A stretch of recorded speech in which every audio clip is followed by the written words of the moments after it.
What's up? I'm back.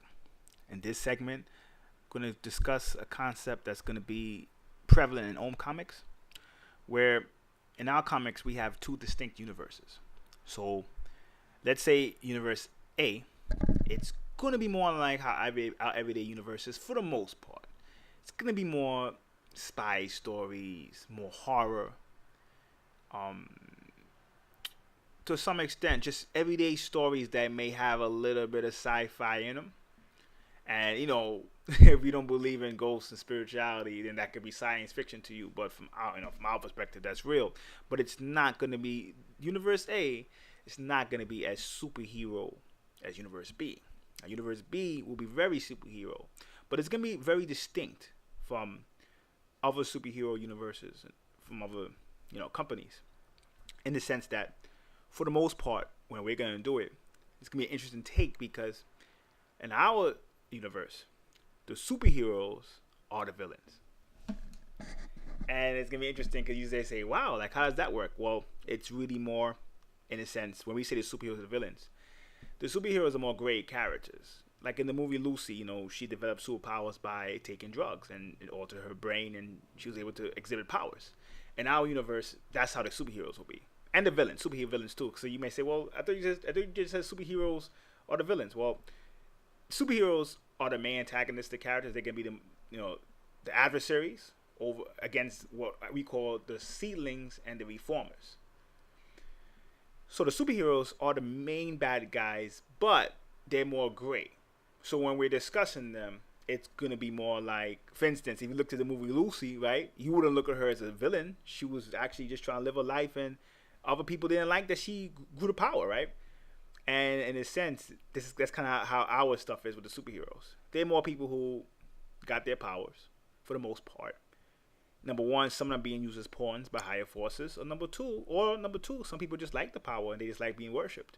So from their perspective, they're not really villains. And in fact, when you look at the world actually worships them as gods. So the superheroes in our universe are the gods in a sense, and they get their power by altering their blood though by artificial means. So it happens quickly.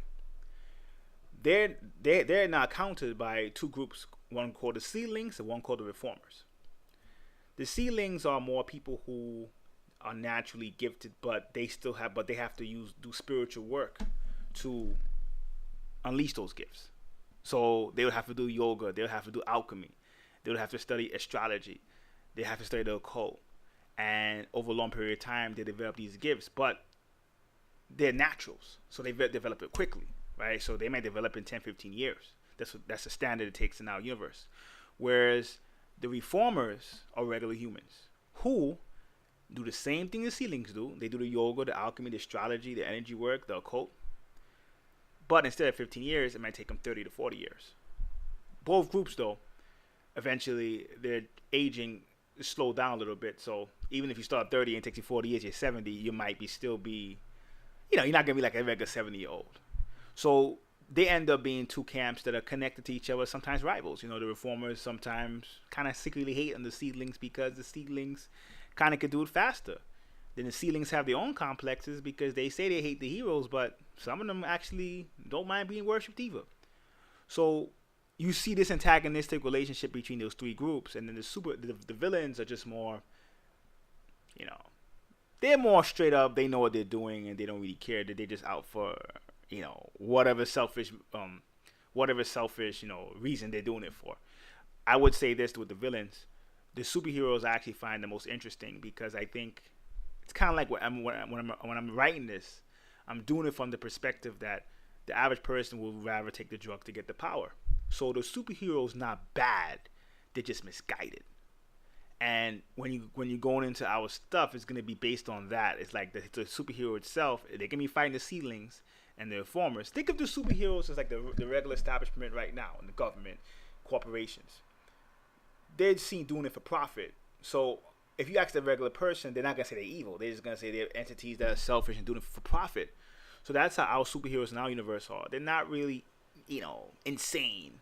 And a lot of people might actually, when you read the stories, I actually prefer my own superheroes versus the reformers and Seedlings itself. To be honest, I think a lot of people would actually like the superheroes a lot, but it's gonna be different than our rivals because, well, they had the superheroes as the good guys and the people you look up to. And our universe is actually the Seedlings and Informers. And the Seedlings and Informers are the ones saying, hey, listen, take your head out the TV. What's up with the GMO foods? Like they're the ones who are saying that the stuff that's not cool. So a lot of people don't really follow them. So they have to kind of fight the superheroes, the villains, as well as the government and their overlords who control all those groups, as well as the regular population who's kind of like not feeling them, to be honest.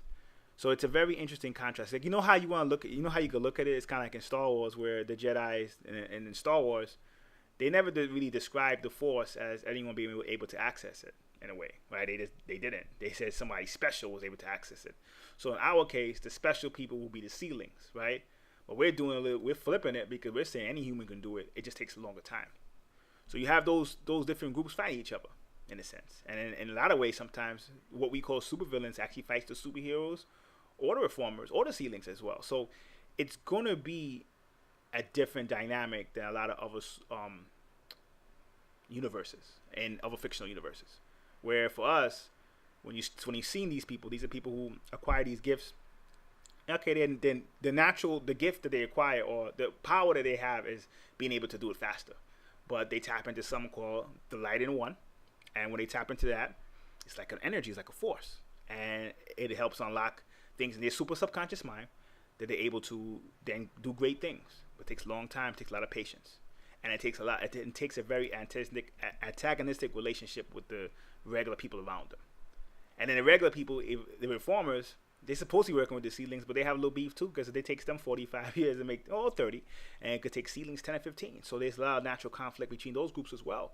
So in a sense, the first time that we may get them in segments. We'll give it to you in segments where you get each of these people or different groups. Superhero teams, different teams of Seedlings, teams of Reformers, or individuals. You get them in separate stories, but they would eventually become a book called World War III. World War III, which takes place, which will be between all those groups at the same time.